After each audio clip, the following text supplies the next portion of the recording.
very strongly doing that because Chicago is a very unsafe city. It's a great city. The head of the Union Pacific Railroad said, "Sir, please save Chicago. It's a great city. It can be saved." Other cities are gone.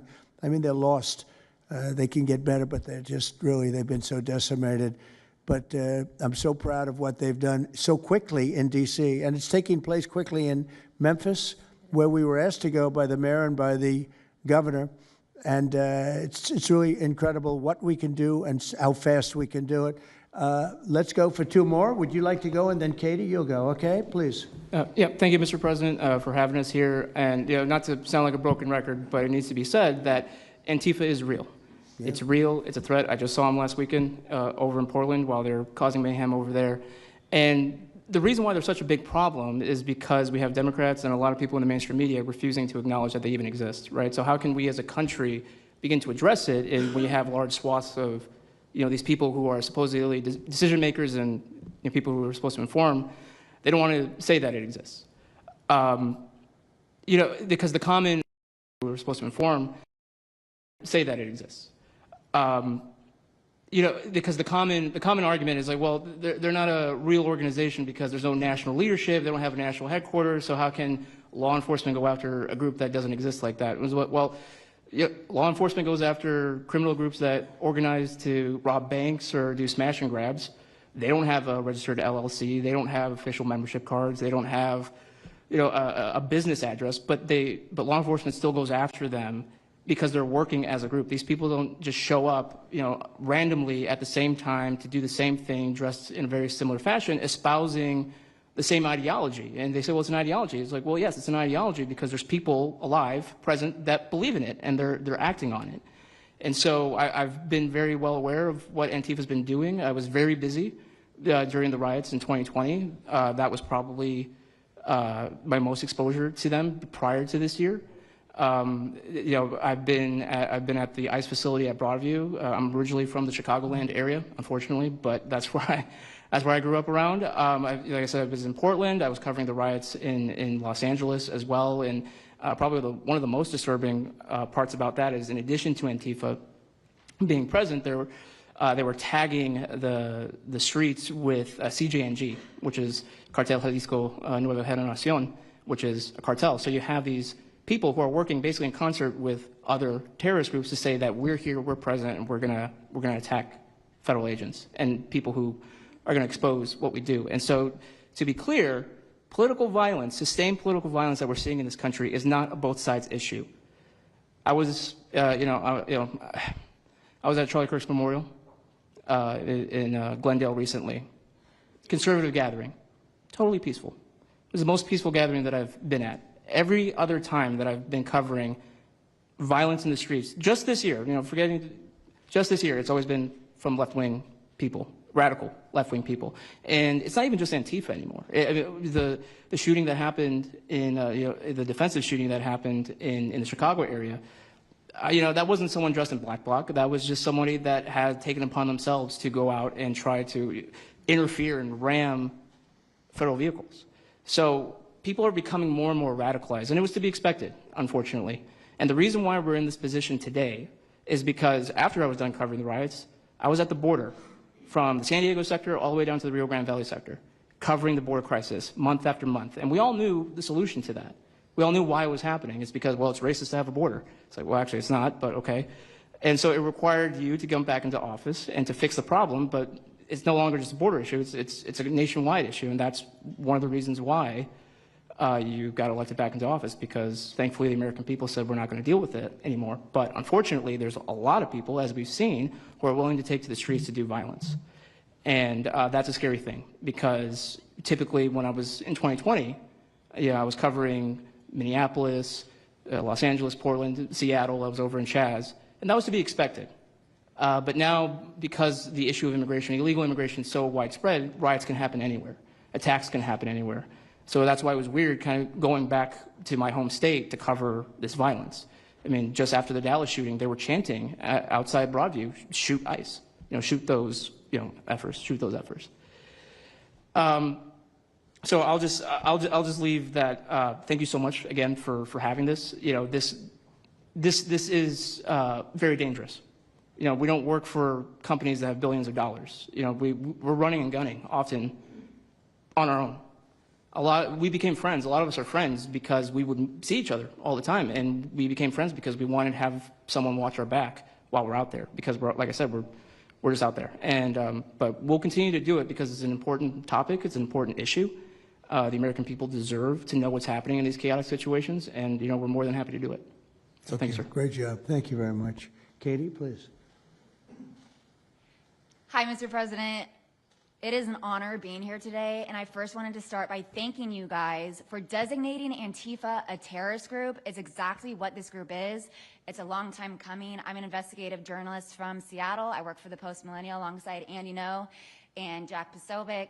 I have been infiltrating Antifa cells in Seattle and Portland for the past decade. I know their inner workings, and Antifa uses extreme political violence to crush the civil rights of their political enemies and believes that violence is justified by any means necessary. But today, I want to focus on what is happening in Portland at the ICE facility. I've been covering this for the past 4 months, and this is a call out to corporate media who has completely ignored this story or has falsely reported on it. This is nothing short other than a sustained attack on the United States, which is being supported by Democratic elected officials. The Portland Police Bureau has completely abandoned several blocks outside the ICE facility, giving away their jurisdiction to a terrorist group who has spent the past 4 months harassing, assaulting, and intimidating anyone they perceive to be against their cause.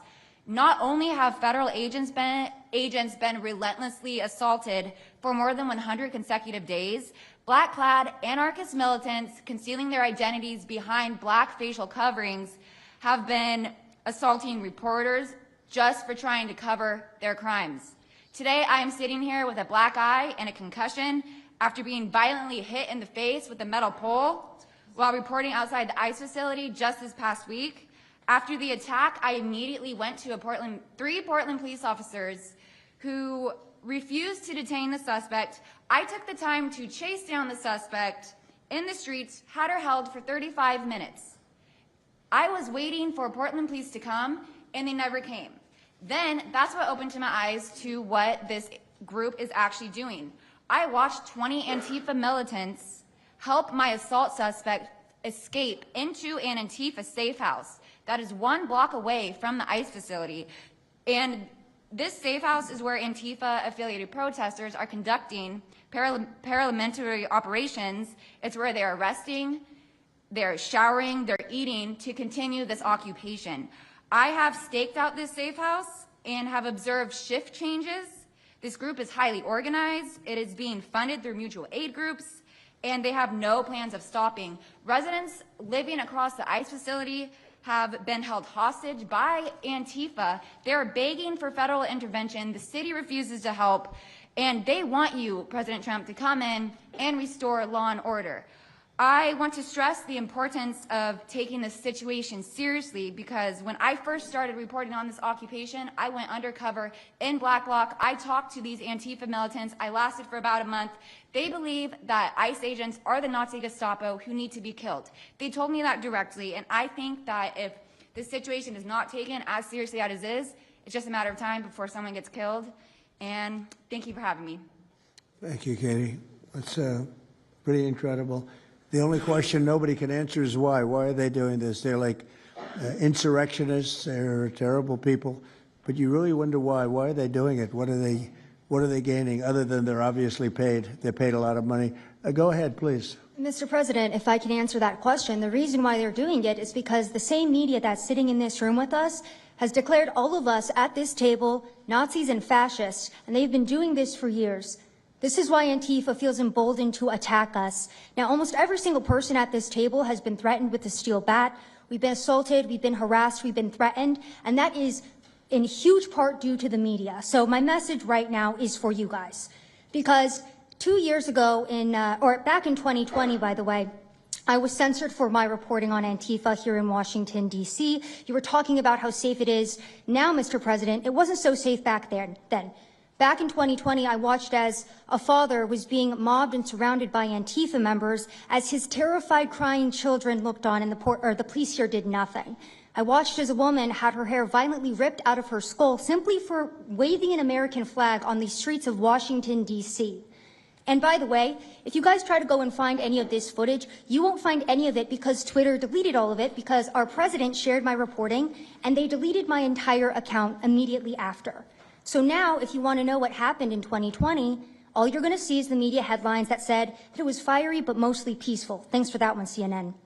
The reality is that it was an extremely violent period of time, and for the last 10 years, Antifa has been wreaking havoc on law-abiding and innocent American citizens, and it needs to end. Now, I'm with Turning Point USA. It's an honor to be here, Mr. President. Thank you guys so much, everybody in the administration, for giving us a seat at the table, because the media has not only been demonizing us for so long, but immediately after the brutal assassination of our founder, Charlie Kirk, our Turning Point USA chapters have seen an uptick in violence across the nation as Antifa chapters that are embedded in our universities go and target them.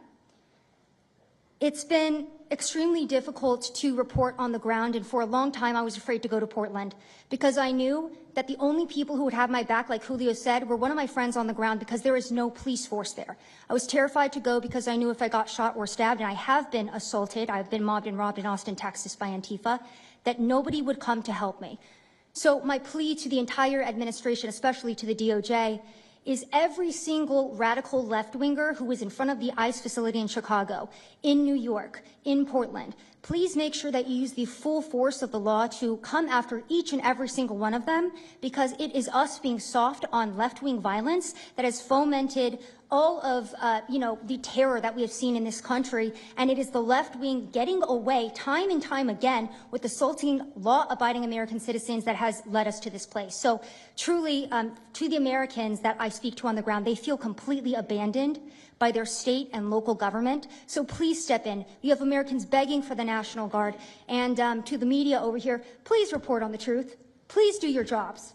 I'm an American citizen. Everybody at this table simply views ourselves as American citizens who have an iPhone and the will to actually tell the truth. So please take your job seriously and tell the truth to the American people. And thank you for letting me be here on behalf of Charlie to continue his legacy of cleaning up the country. Thank you, Mr. President. Thank you very much. Appreciate it. Wow, you feel very strongly, I can see. I'm mad. I got beat up so many times, Mr. President. My friends have gotten beaten up, and I want to cry right now from happiness because we have been completely ignored for so long. For almost 10 years, we've been getting assaulted on the streets. I have watched children cry as their parents have been attacked on the streets. That should not be happening at our nation's capital. So please, again, the DOJ, please utilize the full force and go after each and every single one of these people. Fantastic. Thank you very much. Great job. Impassioned. That's important because you should feel like that. Please, go ahead.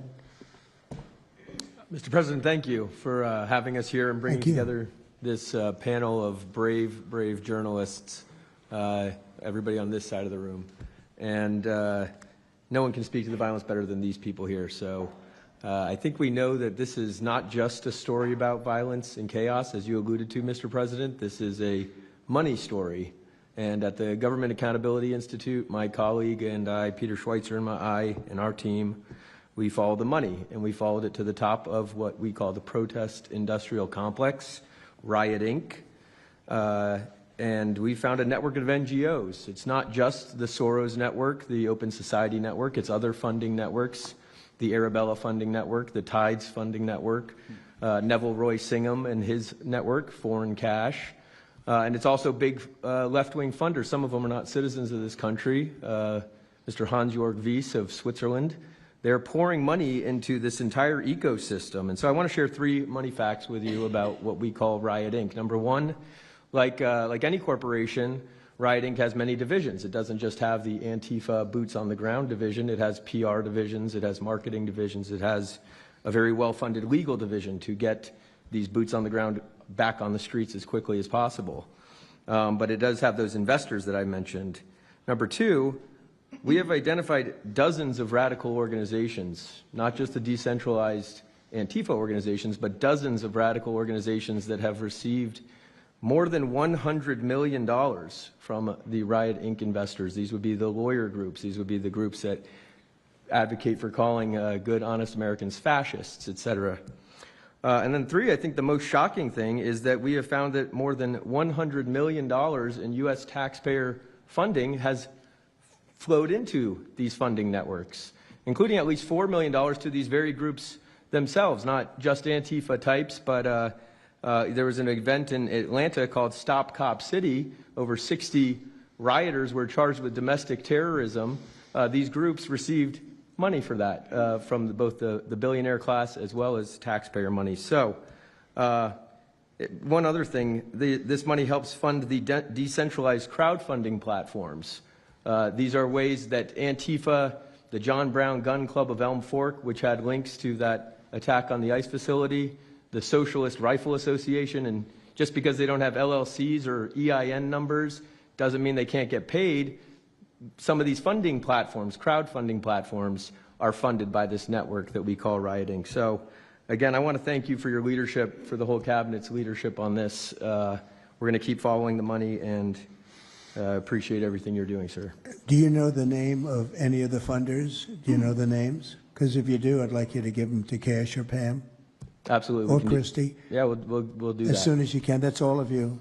Because you probably know the names after a certain period of time. You tend to find out. But these are people that do not have good intention for the country, and that's treasonous probably. So if you could, very important, if you could do that, it would be great. Nobody would know better than you. You'll figure it out. Thank you. Please go ahead. Yeah, my name's Nick Shirley. I'm 23 years old. I'm a 100% independent YouTube journalist. And over the past year or so, I've been able to go to 15 countries. I've hung out with people in the gangs of Brazil, in the favelas, in the prisons of Secot. But yet the most dangerous places I have been here in the United States, unfortunately. And I've had the opportunity to show people about the protest Antifa here in the United States, and there's nothing organic about what they are doing here in the United States. I've watched people be bussed in from states. I've watched the same lady at a protest in Atlanta be bused to a protest in D.C. and then in New York City. There's nothing that is honest about what they are doing. And they have signs. I've seen the same signs here in D.C. and in London as well. It's a big organization and corporation that they're running. And people may wonder, like, what's the threat to us as Americans if we go? Well, you'll be labeled as a fascist, you'll be labeled as a Nazi, and they'll wish death upon you because they wish death upon me. And just last week in Portland, Oregon, I watched a lady get trapped in her car, surrounded by Antifa, and her sister messaged me after seeing the video. She said, the only reason I think my sister was safe is because you were there recording. I also was chased out by a member of Antifa who said he would smoke me, and next thing he knew, a DHS sniper had lasers on his chest. If he was not there, who knows what would have happened that day. These people are very dangerous, and people wonder how they're able to do it. The reason is because these cities are not enforcing the law. And why should these people be worried if the law is not being enforced? And we are not far right, nor are we far wrong. We're just right. And the truth about what's happening here in America with these groups is very dangerous, and I thank you, Mr. President, and your administration as well for acknowledging that. Thank you very much. It's too bad you have to go through it. I know, it's a little crazy, right, Mr. President? Well, you're going to get to the bottom of it, so it's a very important thing you're doing. Thank you very much. Please, Cam. Yeah, I've just got something very short. I'm attacked every time I do my job. When I leave my house to go to work, I am violently assaulted. I've had guns pulled on me. I've been bear sprayed. I've been beaten down. I've been almost killed. So my question for all of you is, how would you feel if every time you showed up to work, masked militants tried to kill you? Because that's how we feel. That's our lived reality. And you guys go and tell us that we're liars, the riots aren't that bad, right? I've never seen any of you guys on the ground. In fact, I've never seen anybody representing the companies you work for on the ground. You guys come to us for interviews that never get published. Stop saying we're lying. We're not. We risk our lives every day to do the job that you guys are too afraid to do. What network would you say is the worst, if I could ask? Oh, man, that's a real tight spot. Honestly, it's a simple question. Well, there's a lot of people in this pool, and I would say I'm not talking about Fox. I'm not talking about Newsmax or any outlet that resembles them, so I'll let you guys put the pieces together on who I'm exactly talking about. Who would you say, which network? MSNBC, for sure. Oh, they're terrible. I agree. They're CNN, terrible. probably close, yeah. Yeah. I'd rate it that way, yeah. MSNBC, that's Brian Roberts. Yeah. That he allows that to happen is a disgrace. Absolutely. And CNN is second. Yeah, I would say CNN is not quite as bad as MS. MSNBC is not What really a about news others? site anymore. Oh, MSNBC is sick. Yeah. They're sick. Well, sir, it's who also else? just the stories that they publish about what's the ICE enforcement operations that are so heavily slanted that it's no longer, as I was saying, no longer just Antifa, but Americans that are becoming radicalized. So they've been very irresponsible with how they've been reporting Who on is it. that? MSNBC, for example, they're Would you rate them the worst? probably. And who ran would a you story, rate second? Well, they ran a story about an operation in Southern California about how a father of 3 Marines was arrested, and they made it seem like they just did it because he's brown. But there's video of that same man charging at the agents with a weed whacker. Now, I've worked with weed whackers back in the day, and you don't want to be on the receiving end of one of those. So that's why he was arrested, but the story was presented as if it's a brown guy just simply being arrested. And I've been around ICE agents, and, I'm a citizen, so, I feel fine. But it's just, that's why. It's not just Antifa. It's not happening in a vacuum. It's No, it's multiple working in factors. conjunction. I think they work in conjunction with some of the media. I think ABC is very bad. I think NBC is very bad. And CBS has a new owner, so we have hope for CBS. CBS has a great new owner, my opinion. But I will tell you, ABC is terrible. NBC is terrible. NBC's MSNBC too. They changed it. They moved it over legally so they couldn't be tainted by the words MSNBC, but they are absolutely terrible. There are a lot of them. What about independents? Independent networks. They're a little bit better, but I would say that we're an example of how you don't need to be part of a super large company to be able to do just basic journalism. All you got to do is sit and record, and you'll let the story play out, and that's why they hate us. That's why Antifa targets us. Watched a level of dishonesty that's incredible, where answers are changed. Like just before the election, an answer was changed by Kamala. She gave a horrible, death-defying, election-defying answer, and they took the answer out and they replaced it with another answer that she gave 5 minutes later, having to do with a different subject, but at least it wasn't election-defying. No, the level of dishonesty with the media is incredible, whether it's on Antifa or many of the other groups. You're talking about Antifa, and I know that's close to your heart because that's the one that's most affecting you, but there are others that are as bad or almost as bad as Antifa, having to do with different people, different sections of the world, but it's terrible. We're not going to let it go on in this country. We're not going to let it go on. And a big problem is not all of them, but some of the networks out there. And you do wonder why. You really do. Okay, please. Go ahead. Yeah. Mr. President, thank you again. Thank you. My name is Jonathan Cho. I am an investigative reporter for Frontlines Turning Point USA. I'm also a senior fellow at Discovery Institute in Seattle. And I cover far-left extremism as well as the homeless drug crisis in America. And I find it oftentimes those worlds intersect. And hot off the presses, what I wanted to bring to your attention today is a report from a Capital Research Center here in D.C. in conjunction with Discovery Institute. They just put out this study right now. And what it shows is that Antifa is heavily embedded in the homeless and housing nonprofit sector. In many cases, the homeless industrial complex is running cover for Antifa. Antifa is benefiting from American tax dollars, and they're essentially being used as the muscle. Let me give you an example. There's a group called Stop the Sweeps in many U.S. cities right now. They get in front of encampment sweeps. What they're doing quietly is they're bringing in Antifa militants to manufacture a crisis to make the police look bad.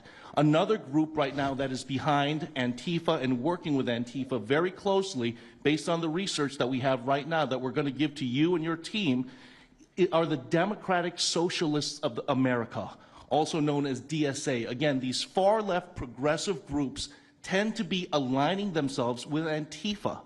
So finally, in closing, what I wanted to thank you again, Mr. President, is that a few months ago, earlier this year, you put out an executive order on homelessness and the drug addiction crisis in America, and that's sent the entire homeless industrial complex on the run. You have absolutely moved the needle and changed the game. But what's also come out, again, is that there is a connection, a deeply embedded connection with the homeless housing nonprofit game in America connected to Antifa and the far-left activists. And finally, I just wanted to say that all of our resources at Turning Point USA and Discovery Institute are at your disposal, and we will continue, again, to carry on the legacy of Charlie Kirk. He would have wanted us to pursue and chase the story. Well, he was a good friend of mine, as you know, and he helped us get elected. Us, it really is us. It's even some of them, but not too many of them, not enough of them. And did you notice when we mentioned CNN and MSDNC, the cameras went off. 2 of the cameras immediately went off, but they're not going to cover it anyway. The problem we have is that this is a very important meeting, but you'll see very little press about it. These are major statements being made by major people, including the people right here, and you're not going to see too much about it. They don't like to cover this kind of thing. So it's very dishonest what's going on there. I think the press is a big factor. Please, go ahead. Thank you, James. Mr. President, thank you so much for having us all here to bring attention to this matter. You know, you did mention MSDNC, CNN, a handful of those other outlets that have been lying about, I mean, various things, but especially what ICE, the brave men and women over at ICE have been doing. I was talking to Antifa members in Portland the other day, and, you know, a lot of these people genuinely believe, they buy these lies, and they genuinely believe that they're fighting against literal Nazis and not brave men and women that are, putting their lives on the line to basically, you know, enforce basic immigration law, right? That everyone seemed to agree with up until maybe a few years ago, a handful of years ago. So once again, thank you so much for having me. My name is James Klug. While my primary job is traveling around the country, having conversations with Americans about various political topics and issues, you know, I have had a lot of run-ins with Antifa over the last 5 years. And I do think that Antifa is a primary reason why many conservatives are afraid to go out and protest and make their voices heard and maybe bring friends and family to a demonstration and exercise their First Amendment right, because they are literally deathly afraid. And I talk to these people all the time. They're afraid of militants showing up in black bloc and hurting them and their families. And, you know, I've personally witnessed Antifa assaulting hundreds of police officers. I've witnessed them firebombing police departments and federal property. I've witnessed them making death threats against federal agents, police officers, journalists. I think I've witnessed every single person here, maybe not personally, but I've seen them get, you know, hunted down and attacked. And so, you know, this is a group that is responsible for a good percentage, if not a majority, of the violent riots in 2021 and 2020, when Democrat mayors had a kind of a hands-off approach with these left-wing militants. Just as a quick reminder for everybody, we're talking about dozens of murders that happened in those riots. We're talking about billions of dollars of damage to property and communities all over the country. We're talking about thousands of officer injuries. So this isn't just like some little thing that they're, you know, oh, they punch a journalist here and there. No, they're responsible for a lot of damage and a lot of people that have, you know, unfortunately died, and basically suppressing people's voices, you know. And so what I did want to talk about is, to get this footage, almost every single person in the room here, to get this footage, you have to go undercover because you are at risk of being beaten or worse. You have to go undercover. You have to film low-key to capture them committing crimes. This is stuff that the mainstream media was not doing and has not been doing. They'll show when Antifa is maybe, it's a little bit more peaceful, and they'll show when it's more mellow, but they'll remove the cameras when things get violent and it's actually dangerous to be here. And I have personally witnessed legacy media vans showing up at a riot 300 yards away, getting out of the vehicle, filming for 30 seconds, saying something like, you know, fiery but mostly peaceful, packing up, and to add insult to injury, you have Democrat politicians that are saying, it's just an idea, right? That's all this is, so it's just an idea. After all of this chaos, it's just an idea. Well, that idea has threatened to kill me and many of my friends that are here today. So, Mr. President, thank you so much for bringing this to the forefront, and it's definitely making a big change. Really appreciate you. One question. So why is it there are numerous groups? I mean, Antifa is terrible, but you have other groups that I guess probably are almost as bad or just as bad. Not one other group was mentioned. I'm sort of surprised at that. You just come into contact with Antifa? It seems to be that you mostly come into contact with Antifa. Please. There's a lot of overlap, and I would say that, for instance, Jonathan brought up the Democratic Socialists of America. They're basically the same thing. I mean, there's a lot of Democratic Socialists of America who are out there in black bloc, hiding their faces. And so I think we use, and I do understand, for the record, I do understand the challenge, as Andy pointed out, with Antifa as a graspable entity. I do. But at the end of the day, when you look at behavior, you prosecute behavior, right? We're not prosecuting ideas or ideology, you're prosecuting behavior. So whether you can prove that this amorphous thing is Antifa or someone has a patch that says Antifa, it doesn't matter. Did they assault someone? Did they assault a federal agent? Were they engaged in rioting? What is it? And so they're always using that, oh, well, they don't call themselves Antifa, even though some of them literally do. It's called Rose City Antifa. How long has it been around in Portland, Andy? Since 2007. They call themselves Antifa. In Seattle, I was outside the federal building, and they were yelling, "There's no police here. This is Antifa land." And then at the same time, Democrats, like our governor, oh, Antifa is an idea. But yeah, I think Antifa can overlap with a lot of other entities and organizations. Okay, very good. Thank you. President Trump, I just wanted to add this real quick, because you were asking which mainstream media outlet is the worst. What I think, it's any of them that decided to call Kilmar Abrego Garcia Maryland Dad. Because when I'm out there on the street talking to these people, they call Maryland Dad is this human, he's actually a human trafficking MS-13 gang member that's illegally in the country. But the amount of people on the street that I spoke with that thought that he was a U.S. citizen that was being deported to Uganda is dangerous. These people genuinely believe, based on what comes out of the garbage standing over here, that you guys are deporting U.S. citizens. So that's what's causing all these problems. So when you have a governor like Pritzker in Chicago, where you have Illinois, which is in a lot of trouble, Chicago's there, potentially a great city again. It's not great now, but it could be great again. That's why we have to get there soon, because eventually you can't do that. What makes a man like that say that things are wonderful? Why doesn't he say, we love that President Trump is going to come and help us clean up Chicago and make it safe again, as opposed to fighting us and pretending that there weren't 50 murders and 200 shootings and all of that? Why is that? Go ahead, Nick. To spite you. To spite the administration. That's simply what it's about at this point. Because, if you go and talk to some of these citizens, like, I'll use Portland as an example again, because I've been there for so long now. You talk to the neighbors that live in the apartments next door to the ICE facility. There are veterans with PTSD that live there, and they're hearing all night long screaming, fireworks being lit off by these rioters, children crying because they, can't sleep at night and they're scared of all the noise outside, and they can't leave. They got a lease. You can't just leave. These people aren't wealthy individuals, and that's one of the major problems here. And these people are afraid to come out and speak out, and they're getting no help from their government at all. They've been begging for the noise ordinance to be enforced outside of their apartment complex for months now, and the city of Portland has ignored them every single time. The victims are, as I said, they're afraid, but the governments aren't doing anything because they want to spite the administration. It's all political. And the politicians make you feel like you're foolish, like there's something wrong. Like, how could President Trump be saying that about Chicago?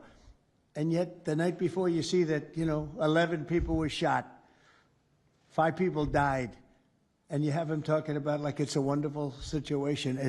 They make you feel guilty. And a lot of people don't get over that. They just don't get over it. I think they convince the people. Do wealthy people leave too or not? Places like Portland, are the wealthy people leaving? People that can leave, are they leaving? I think that they're moving to the areas that have been gentrified. I mean, the Oregon governor, when she was saying, we don't need Trump here, she's walking around. It's a very tight shot, if you notice that. And she said, Portland's just fine. Look at me. And they'll focus on the couple areas of Portland that are very nice. Well, she was saying that, and there were explosions in the background. Yeah. I mean, there was a reason they cropped it in. Explosions in the background. Sorry. Anybody have anything else to say over here?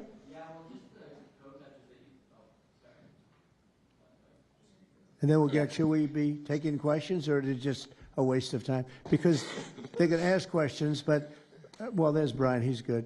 But you know what? In a way, it's a waste of time because If you give a great answer, they don't put it on. If you give a horrendous answer, or even if you give a great answer, they make it sound like it's not a great answer. They're very dishonest. Go ahead, Nick. Yeah, and I think part of that dishonesty comes from what they see. For instance, I've never been asked to go on any other show besides Fox News. My clips go viral everywhere, but they've never even asked, like CNN's never asked, MSNBC's never asked. And a lot of times when I go to hotels, I'll stay and I'll watch like MSNBC. Fortunately, their ratings are terrible. They are terrible. MSNBC is dying, and CNN is dying like a dog. And Poor CNN. It's so pathetic. it is very pathetic. You ever see their anchors in the evening? That nobody ever heard of them. Where do these people come? I could take anybody off the street in Washington, D.C. that do a better job. Yeah, and it's not hard to show what's going on these days. You literally have an iPhone and you can post it on X. They don't believe in the star system, you know. It's just one of those things, right? Okay, Nick, you finished, Nick? Yeah, Are thank you you very finished, much. Nick? Good job. Thank you very much. Well, you've been through hell, I tell you that, but you're really incredible patriots, incredible people. Go ahead, please, Brian. Brian, go ahead. I'm so thankful for each and every one of you here right now, and I'm very grateful that my network, Real American Voice, has partnered up with many of you. Jack and Sylvan, you have a show on a network. Many of you, Savannah, have appeared on a network as well, so thank you for being here.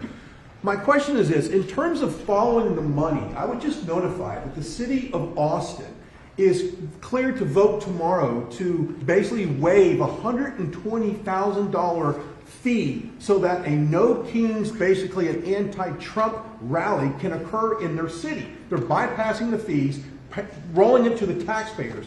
So my question is to you: what can the people of Austin, Texas do right now to make sure that their tax dollars don't fund a No Kings anti-Trump rally coming up?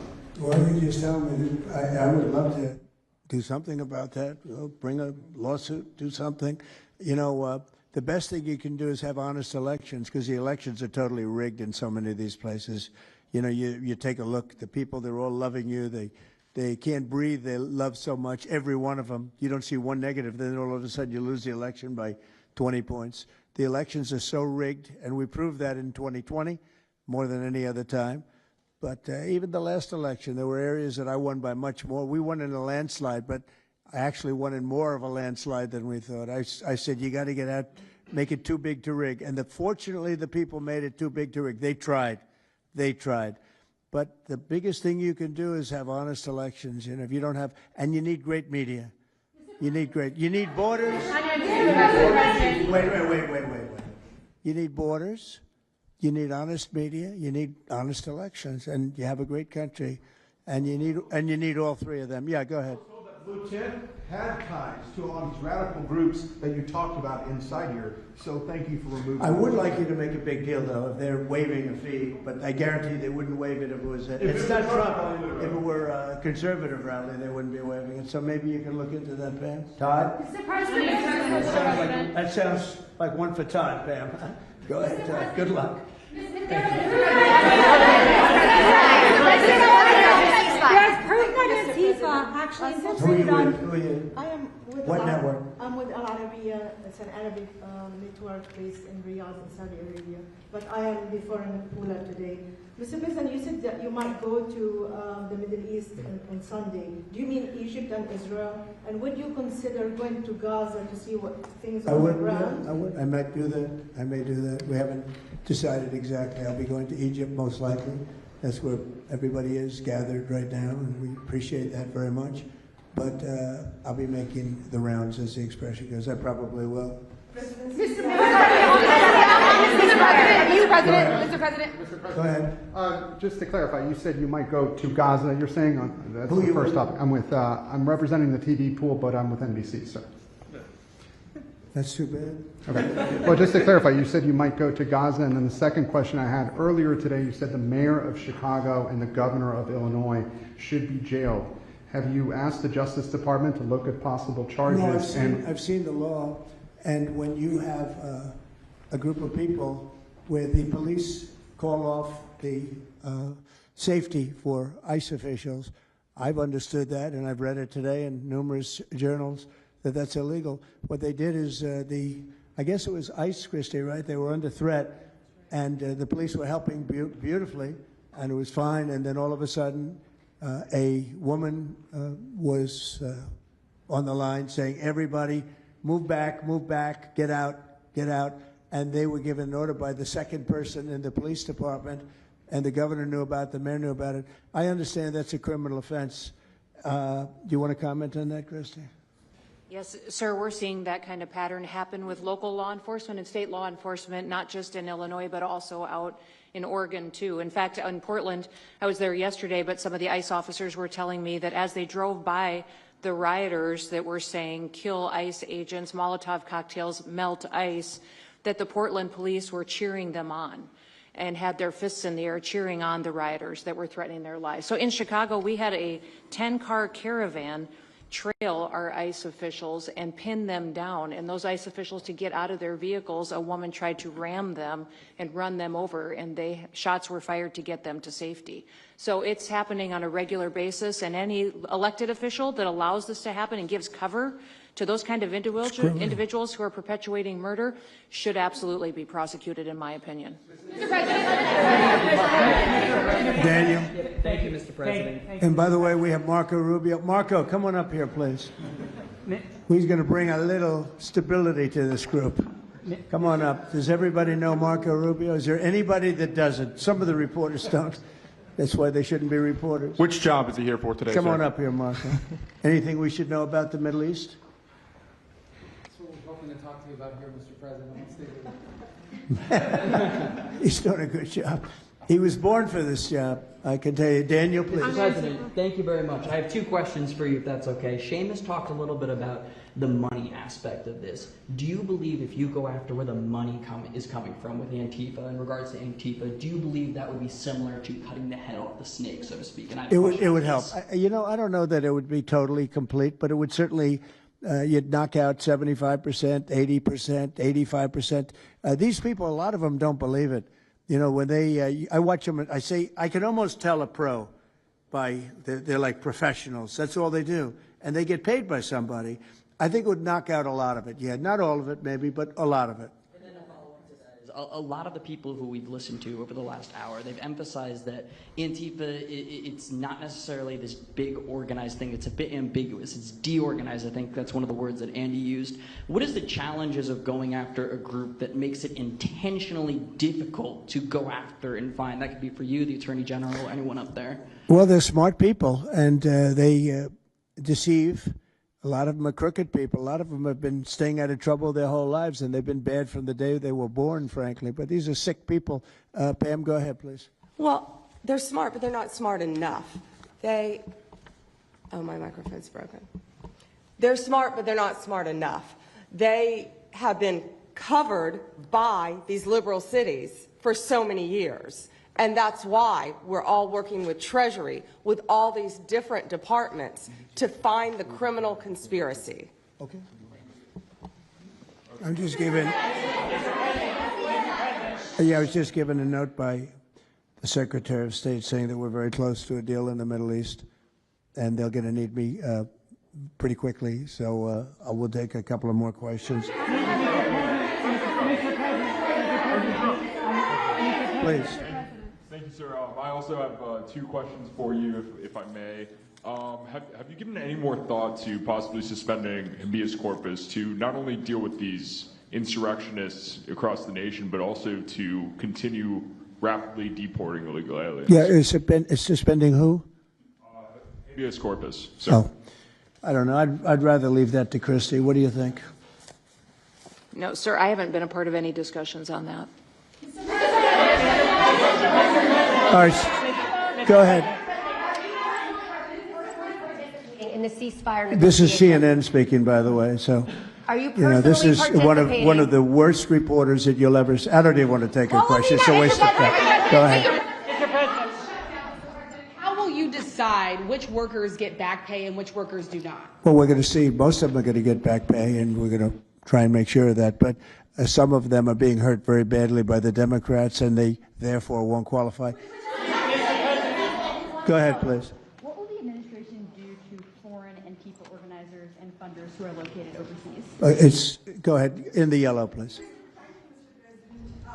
So the Nobel Peace Prize will be announced on Friday. You've been nominated by many world By many countries. That's right. many countries as well as the hostage families. Do you think you will win? I have no idea. I mean, look, I did settle. Marco would tell you we settled 7 wars. We're close to settling an 8th. And I think we'll end up settling the Russia situation, which is horrible. 7,000 people died last week, by the way, in Russia, between Russia and Ukraine. I think we'll settle that. So I don't think anybody in history has settled that many, but perhaps they'll find a reason not to give it to me, you know? Perhaps they will.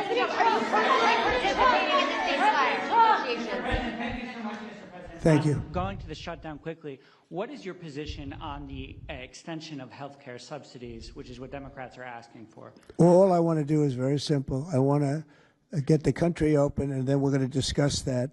And we'd like to, Obamacare is a horrible mess, and it has been from the beginning. We want to make it better, stronger, even if it costs more money, we want to make it better. The Democrats want to make it worse. The Democrats want to approve health care for illegals coming into our country, many of them coming in from prisons and mental institutions and drug dealers. They want to give them health care. We don't want that for our people because that's going to destroy the health care that we already have.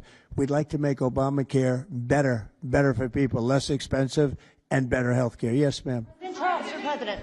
I'm wondering if you've been briefed on the organization and funding of Antifa, and if so, what have you learned? I have been, and they have pretty good knowledge, but they're going to have a very good knowledge. And I really ask these very brave patriots that we're surrounded with today to let us know, because I think you probably have some pretty good ideas. And even if you're not sure, let us know and we'll figure it out, okay? If you could do that.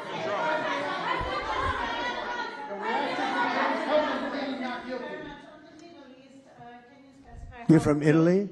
No, I'm from France. Can you specify how close we are to the deal? Would that be announced today, tomorrow? And do you want to see the hostages released before you travel to the region? No, I think I'll probably go maybe before the hostages are released or shortly thereafter, pretty much shortly thereafter. Yeah, please. Participating in these negotiations. Go ahead. Who are you with? Who are you with? The Center Square. I had the honor of asking you originally if you would designate Antifa a terror organization. And I stand here before you today, and I'm echoing what Andy said over here. Are you going to work with your administration as the Secretary of State's here? Are you going to work with your administration to designate it a foreign terror organization? You mean a terror? Antifa? A foreign terror organization. Well, has that been done? Pretty close, right? Would you like to see it done? Yes, Mr. President. You think it would help? They have foreign links I'd be glad all to across do it. Western I think it's Europe. the kind of thing I'd like to do. If you'd like, does Middle everybody East. agree? If you agree, I agree. Let's get it done, okay? Let's get it done. Marco, we'll take care of it. Mr. President. That's international, you mean? Yes. International. Mr. President. Sounds good to me. Foreign terror organization. Steve, are you okay with it? Yes, it's true. There are extensive foreign ties, and I think that would be a very valid step to take. Good, I think so too. Yes. Good, I think it's a good point. Thank you. President, are you planning on personally participating in this? On the shutdown, we are now about 1 week away from military service members missing their paychecks. We'll always take care of our military. Would you encourage Congress to pass a standalone bill to pay our service members? Yeah, that probably will happen. We don't have to worry about it yet. That's a long time. You know what 1 week is for me? An eternity. 1 week for me is a long time. We'll take care of it. Our military is always going to be taken care of. Yeah, please. Blue dress. Blue. Rebecca with Blaze News. I'm curious to know, so you're talking about the money funding these Antifa organizations, and somebody brought up Roy Singham, I think it was you, who, by the way, is married to one of the co-founders of Code Pink, this infamous left-wing organization. I'm curious to know the administration. Who is that? Who is that? Roy Singham. He's married to. No, did you say they're here? No, he's not. A journalist brought him up, but he Oh, I is, see. Okay. Yeah. Okay. Seamus, thank you. Good bring up. Excellent. Go ahead. He's somebody who's been reported on extensively, and I'd love to know what the administration is going to do to actually bring consequences to some of these names. You mentioned. Well, I don't know the name, but I would like to ask Pam to take a look at it. You know, a lot of the best information we find are through you and other people like you, so I'd like you to look at it, Pam.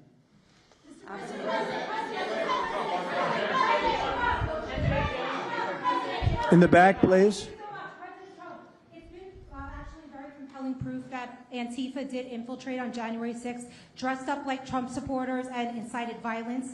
Is that something that you would want the new J6 committee at Congress to look into? Well, I've heard that. They dress up like, they're fresh out of MAGA, but they have nothing to do with MAGA.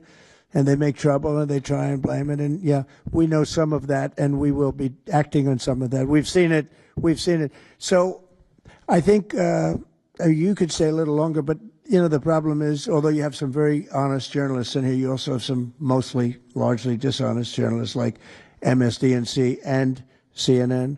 I think they're very dishonest, unbelievably, like a waste of time even talking to them. But I have to go now to try and solve some problems in the Middle East, although I'm very well represented by our Secretary of State. He could probably do an even better job than me. But who knows? We don't want to take any chances. So we're going to go and do that. If you'd like, Pam, would you like to stay for another 5 minutes, 10 minutes while we have all these great people? And I'll let Pam and Christy take over and get some good points out. I just want to thank the people around the table in particular. You've been amazing. You've been brave. You're real patriots. You're real patriots. And at some point, we're going to have to look into, at least in certain cases, rewarding you with some very important medals and honors, okay, as we have done and will be doing with Charlie Kirk. You know, Charlie is getting the Presidential Medal of Freedom, which is our highest award outside of the Congressional Medal of Honor. And I think they're sort of even. One's civilian and one's military. But unfortunately, the civilian sometimes is military also because of what we have to go through on the streets of this country. I can only tell you this. We have a great nation.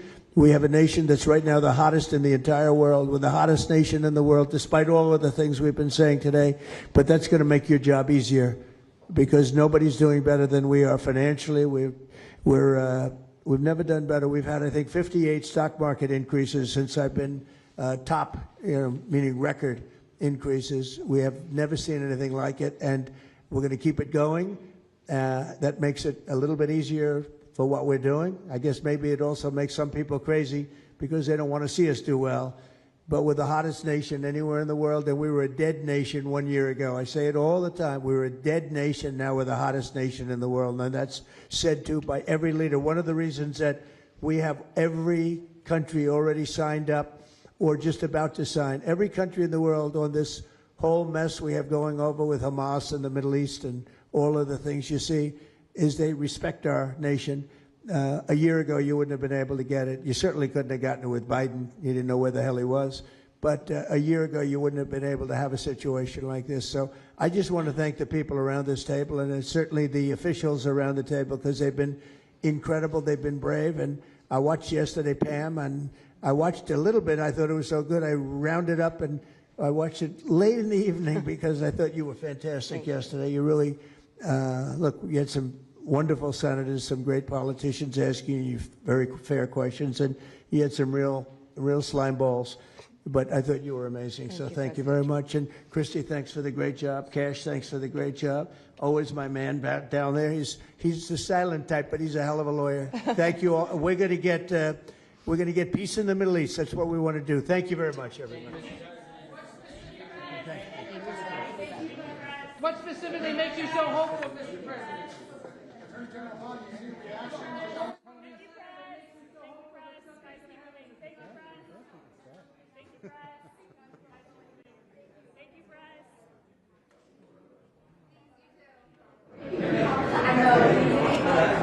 What's left to do, Mr. Rubio? Mr. President, what's left to do on Gaza?